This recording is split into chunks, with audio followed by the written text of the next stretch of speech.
সুশৃঙ্খল এবং সর্বোচ্চ উপস্থিতি থাকবে বাংলাদেশ জাতীয় দলের ছাত্রদলের। বন্ধুরা, আমাদের কিন্তু আরেকটি পরিস্থিতি রয়েছে, আমাদের আরেকটি দায়বদ্ধতা রয়েছে। বাংলাদেশ জাতীয় দলের ছাত্রদলের সাংগঠনিক দেশ নায়ক তারেক রহমান।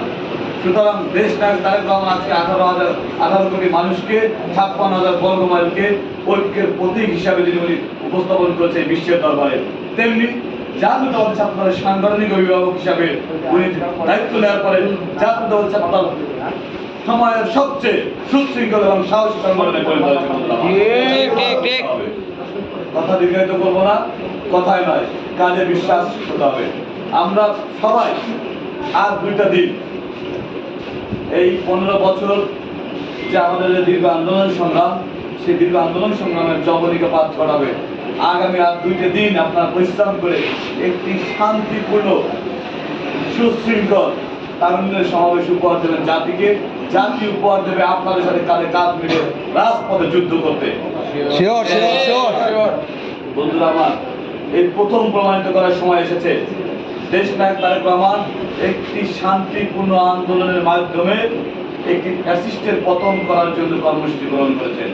বিশ্বের ইতিহাসে কোথাও, বিশ্বের ইতিহাসে যতগুলো রাষ্ট্র আপনাদের ফ্যাসিস্টের কবলে রয়েছে, কোথাও শান্তিপূর্ণ আন্দোলনের মাধ্যমে পতন হয়নি। কিন্তু দেশ নায়ক তারেক রহমানের এই যে অনবদ্য সৃষ্টি তারুণ্যের সমাবেশ, এই তারুণ্যের সমাবেশ সম্পূর্ণ শান্তিপূর্ণ সমাবেশ। ইতিমধ্যে এই শান্তিপূর্ণ সমাবেশে কম্পিত হয়েছে ওই ফ্যাসিস্ট।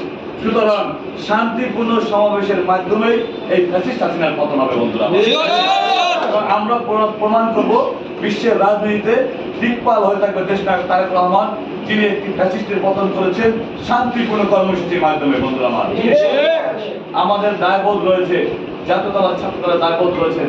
তিনি আমাদেরকে স্নেহ করে আমাদের প্রিয় অভিভাবক আমাদেরকে কিন্তু ভাইয়া বলার সম্বোধন করার সুযোগ দিয়েছেন। বন্ধুরা আমার, হৃদয় দিয়ে উপলব্ধি করতে হবে আগামীর প্রধানমন্ত্রী, যিনি আগামীর অবিসংবাদিত প্রধানমন্ত্রী এবং নিশ্চিত প্রধানমন্ত্রী ইনশাআল্লাহ, প্রধানমন্ত্রী কিন্তু আমাদেরকে ভাইয়া বলার সম্বোধন করার সুযোগ দিয়েছে। বন্ধুরা আমার, আমাদেরকে হৃদয়ে ধারণ করতে হবে, আত্ম উপলব্ধি হতে হবে। আপনার আমার জীবনের সৌভাগ্য হওয়ার কথা নয় যে আগামীর প্রধানমন্ত্রীকে আমরা ভাই কিংবা ভাইয়া বলে ডাকবো।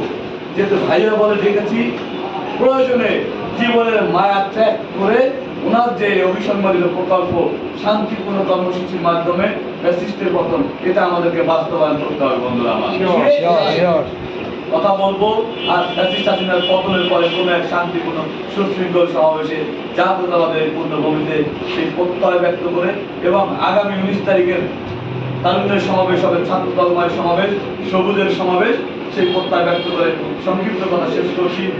বীর যোদ্ধা এই জাতীয় দলের পূর্ণভূমি বগুড়াবাসীকে তথা বগুড়া ছাত্র দলকে ধন্যবাদ ও কৃতজ্ঞতা জানিয়ে সংক্ষিপ্ত কথা শেষ করছি।